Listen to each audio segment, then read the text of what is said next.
Now carefully look at the pictures on the slide.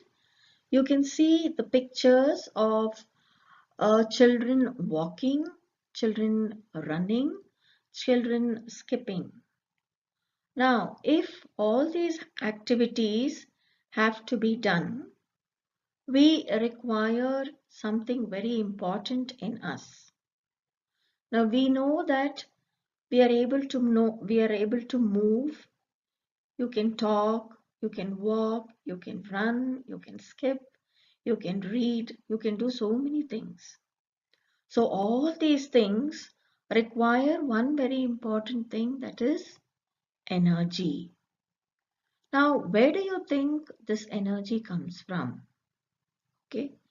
So very basic and very important thing is that this energy is produced by the food. So now if this energy has to be released in our body, we need to respire. So the important characteristic of all living things is they respire. Now what is the meaning of respiration? Respiration is a process that includes breathing, where breathing involves the air moving in and out of your body. So all animals or all living things respire. Now for example, if you take the animals, say like for the earthworm. Now the earthworm breathes through its skin.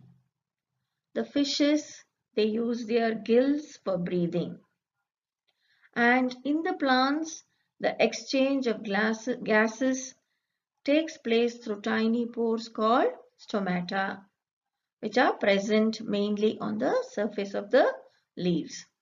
So similarly, in so many organisms, there are so many ways through which they breathe. So breathing is taking in of air and expelling out air. Now all of you have studied about cells in your lower classes, and I think all of you know what is the meaning of a cell.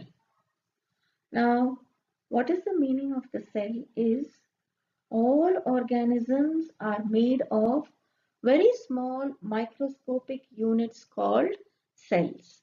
So this cannot be seen with your eye. You can see it under the microscope. So what is a cell? A cell is the smallest structural and functional unit of an organism.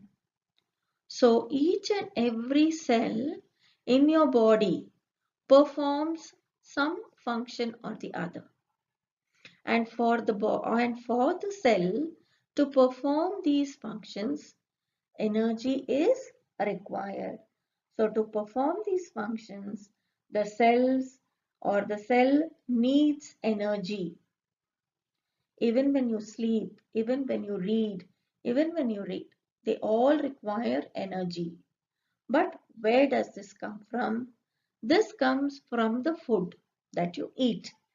And this food which has stored energy, this food has some energy in it.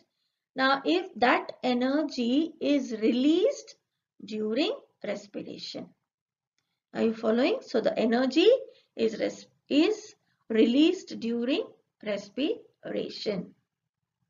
So now we are going to understand the meaning of respiration and the different things that happen during respiration in humans. Now you know all living things respire. Now how do we define the word respiration? Respiration is a process that includes breathing, where when you are breathing, you breathe in air which is rich in oxygen. And with the presence of oxygen, the food is broken down inside your body and It releases carbon dioxide, water and energy. And when you breathe out air, you breathe out air which is rich in carbon dioxide. Now let us talk about aerobic respiration. What do you mean by the word aerobic? So when the breakdown of glucose occurs with the use of oxygen, then it is called aerobic respiration.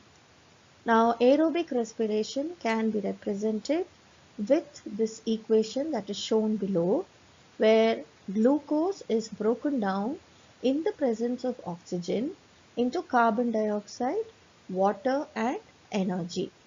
Now the symbolic representation over there below is C6H6O6, which is glucose, and O2 is oxygen, and the it is broken down into carbon dioxide, water and energy. So aerobic respiration is the breakdown of glucose with the use or presence of oxygen. Now let us understand what is anaerobic respiration. Anaerobic respiration takes place in the absence of oxygen. So food can also be broken down without oxygen. And this is called anaerobic respiration. So in the absence of oxygen, glucose breaks down into alcohol and carbon dioxide, releasing energy. So this usually happens in humans or in our body when we exercise heavily, or when we run very fast, or whenever we do cycling. Then what happens? The demand for energy is very high, but the supply of oxygen becomes limited. So during this time, our muscle cells can also respire anaerobically. Did you understand? So this happens during these times when the supply of oxygen becomes less. Now, what is the basic difference between aerobic respiration and anaerobic respiration? Now, for aerobic respiration, there is the requirement of oxygen. So, always we require oxygen, whereas in anaerobic respiration, there is no oxygen required. Then, aerobic respiration, carbon dioxide and water are released. Whereas during anaerobic respiration, carbon dioxide and ethanol or alcohol is released. Then under aerobic respiration, the amount of energy released is high. Whereas in anaerobic respiration, the amount of energy that is released is lesser compared to aerobic respiration. And in aerobic respiration, there is some amount of heat that is released. And similarly, even in anaerobic respiration, heat is released, but it is much lesser when compared to aerobic respiration. So these are the important differences that you will find under aerobic respiration and anaerobic respiration. Now let us see what are anaerobes. Anaerobes are those organisms which can survive in the absence of air. And one very best example is the yeast, which is a kind of fungi which you have already studied. So it's a kind of a fungus, or it can survive in the absence of air. And these are single-celled organisms. And they respire anaerobically, and during this process they yield alcohol. That is why they are used in making beer and wine. So yeast is used there. And why do you think it is used in bread making?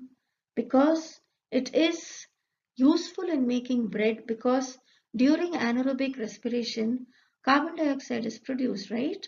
So because carbon dioxide is produced, it causes that fluffiness in the bread. That is why it is used in making bread. So yeast is a very important example which you can remember, which says or which shows that they can respire anaerobically without the absence of air. Similarly, there are a few kind of bacteria also which can survive without any air. They can breathe anaerobically. So basically, when they breathe anaerobically, the byproducts that are obtained is carbon dioxide and alcohol. That is why they are used in making bread, wine, beer, etc. Now, I just spoke to you about how our muscles respire anaerobically. That is, when there is limited supply of oxygen and though there's no supply of oxygen at all. So you would have seen people suffering from cramps, or you would have also experienced it. So why do you think we have muscle cramps? Now this muscle cramps occur when the muscle cells respire anaerobically. So what happens during that time? There is food in our body, there is glucose in our body, but there is no enough supply of oxygen at all. So what happens?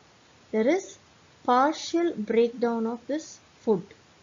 So the partial breakdown of the food or glucose produces lactic acid in our body, right?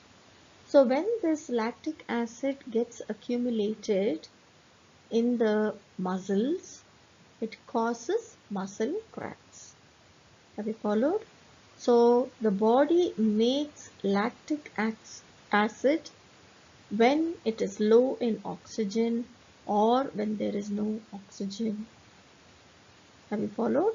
That is why we see that pain there.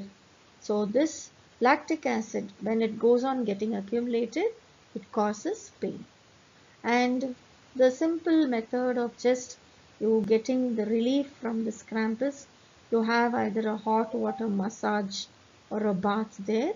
That will improve the circulation of blood and hence the supply of oxygen to the muscle cell increases, and then it gives you relief from the muscle cramp. So that is why we get muscle cramps after heavy exercise, because there is no enough amount of supply of oxygen. Now, how do we define the term breathing? Breathing means taking in air which is rich in oxygen and giving out air rich in carbon dioxide with the help of the respiratory organs. Now we'll talk about the respiratory organs of the humans later. So here breathing is just taking in air and giving out air which is rich in carbon dioxide and oxygen. Now what is inhalation? Inhalation is, the definition for inhalation is taking in of air rich in oxygen into the body, whereas exhalation is giving out air rich in carbon dioxide. So this is the way you will define the terms. How do you define inhalation? How do you define exhalation? Then, what is the meaning of the word breathing rate? Breathing rate is the number of times a person breathes in a minute. In 1 minute, how many times he inhales and exhales, both. Okay. So inhalation, one exhalation, one inhalation, one exhalation for 1 minute. So this might keep changing. The breathing rate might change. It will change. Say for example, if you are running, the breathing rate will be very high. And if you are walking, it will be lesser. If you are sleeping, again, it might be much more lesser. Now, breathing rate in an average adult human being, when the person is at rest, he breathes in and out 15 to 18 times in a minute. Do you understand? Next, when he does some very heavy exercises, then the breathing rate can increase up to 25 times or 30 times per minute, depending upon the kind of exercise that he is doing. Now you can find out, or you can conduct a small activity for yourself or somebody at home where you can find out how many times you breathe in and breathe out in 1 minute. And you can take this in various ways. Say, for example, when you're sitting, when you're sleeping, then when you run and you get back. Okay, so you can just find out, just do a small experiment for yourself, and you can make out the differences the breathing rate has depending on the kind of work that you are doing. Let me just summarize all the important points of what I have taught till now. Respiration is essential for all living organisms. The oxygen we inhale is used to break down glucose into carbon dioxide and water, and energy is released. The process of breakdown of food in the cell with the release of energy is called cellular respiration. So when we ask you to define what is cellular respiration, you can write this sentence. If food is broken down with the use of oxygen, then it is called aerobic respiration. And if the food is broken without oxygen, then it is anaerobic respiration. Then during heavy exercise, when the supply of oxygen to our muscle cells is insufficient, then what happens? The muscle cells start to respire anaerobically, and the food is broken down, and the food that is broken down, the glucose, is broken down into lactic acid, and that lactic acid which is accumulated causes cramps. And the last, increased physical activity enhances the rate of breathing. So when the physical activity is more, naturally the number of times we breathe in and breathe out is more. And when you are doing some other exercises where it is less strenuous, then the rate of breathing is lesser. Now children, try to answer these questions. Now the first mean, fill in the blanks. During heavy exercise, we get cramps due to the accumulation of dash. Yeast respire dash and yield alcohol. Breathing rate per minute in an average adult person at rest is dash. Answer the following. Define cellular respiration. Write any two differences between aerobic and anaerobic respiration. Hope all of you have understood this much of the lesson. Thank you, children.